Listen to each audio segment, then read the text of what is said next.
Ionisation energy. मिसाल के तौर पर हमारे पास है एक एटम,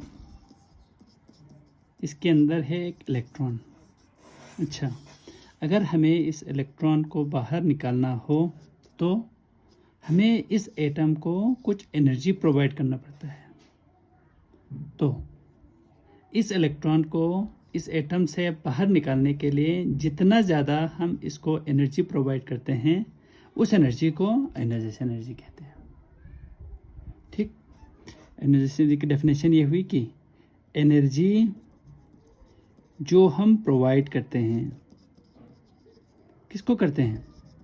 एक एटम को। क्यों?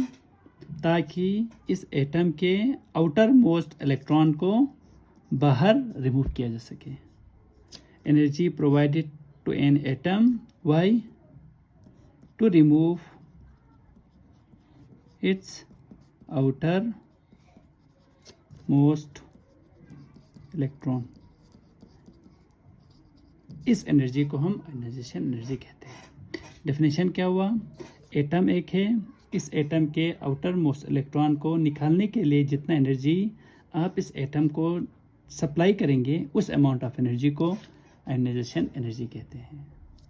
ठीक, अगर किसी एटम से इलेक्ट्रॉन आसानी से निकले तो हमें एनर्जी कम देना पड़ेगा, लेकिन अगर एक एटम है जिसका इलेक्ट्रॉन निकलने में बहुत मुश्किल हो रहा हो तो आपको एनर्जी ज़्यादा देना पड़ेगा। इसका मतलब ये हुआ आयोनाइजेशन एनर्जी डिपेंड करेगा कि ये जो इलेक्ट्रॉन है वो कितना ज़्यादा स्ट्रांगली बॉन्डेड है विद न्यूक्लियस। अगर इस इलेक्ट्रॉन को न्यूक्लियस ने ज़्यादा फोर्स के साथ अट्रैक्ट किया हुआ है तो आपको एनर्जी ज़्यादा देना पड़ेगा।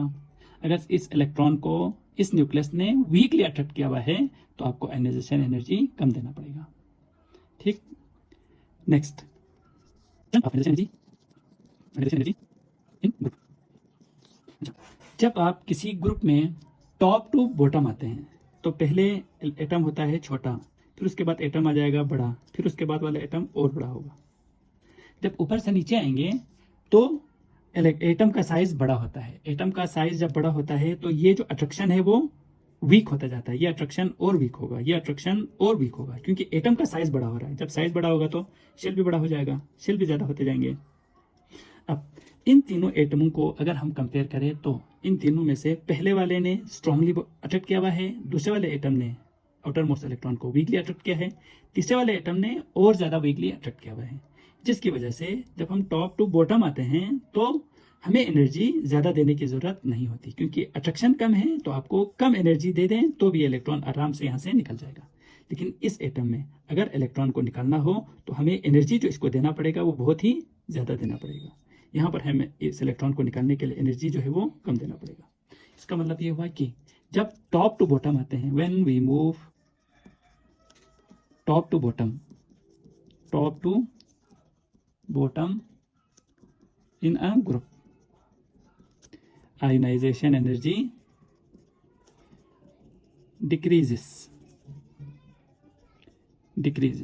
बिकॉज, रीजन हमने लिखना है। रीजन क्या है? Number 1, increase in atomic size. दूसरा रीजन क्या है जिसकी वजह से हमें एनर्जी कम देना पड़ेगा? वो है increase in shielding effect.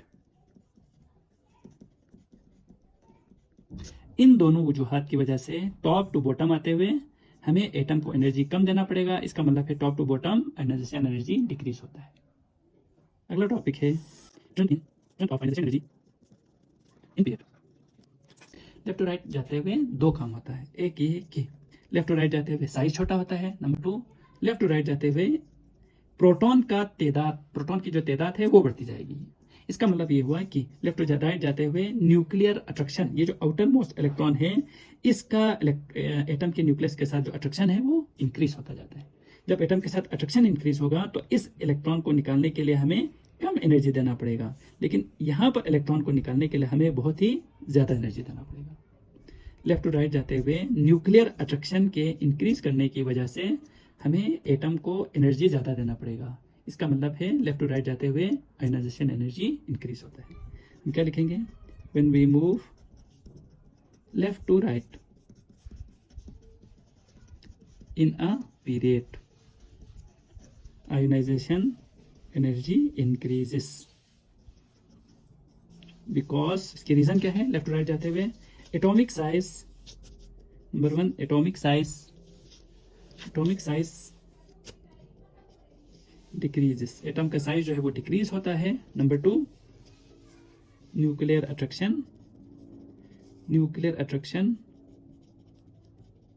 Between valence electron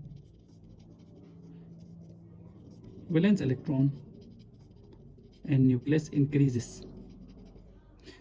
increases due to increase in nuclear charge।